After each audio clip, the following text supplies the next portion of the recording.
This is our last day here in Hong Kong and flight back na namin pa Manila mamayang 1 a.m. So for today, nag-check out na kami sa hotel ng mga around 11 a.m. Then iniwan na lang namin yung luggage namin dito sa may reception. Dito nga pala kami nagstay guys sa Silka Sea View Hotel and yes, pwede mag-iwan dito ng luggage after check out. Bago namin simulan yung araw namin guys, ay kumain muna kami ng lunch. At kung naghahanap kayo ng mga budget meal lunch, so eto na siguro yung pinakamurang meal na nakita ko. Dito lang ta sa may Yau Ma Tei, malapit sa Exit C. Napakadaming parang mga karinderya style na pwede nyong kainan. For only 35 HKD lang, dalawang ulam na tapos isang rice at ang dami pa ng serving, so sobrang mabubusog talaga kayo dito. So for today, pupunta kami sa Lanto Island at itatry namin yung Ngongping 360 and then after that, magsi-city gate kami. So yun lang yung itinerary namin for today, so let's go!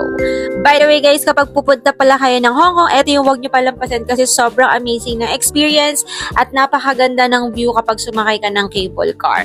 Yung ticket pwede nyo i-book sa Klook and use my promo code Travel with Charm for discount.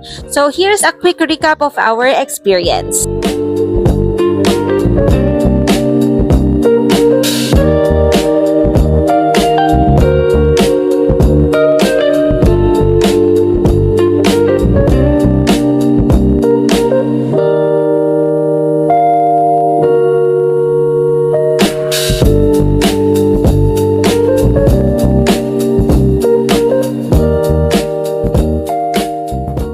Next stop is City Gate kasi nakasil yung Disneyland store dito up to 70% off. Hindi ko lang alam kung hanggang kailan yan. Binilhan ko yung kids ko ng bags and actually ang sarap pa mamili ng iba pa kaya lang baka ma-over baggage na kami.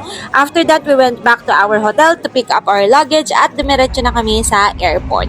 And that's it for our Hong Kong 5 days trip. Thank you so much guys for watching my Hong Kong mini vlogs. Bye-bye!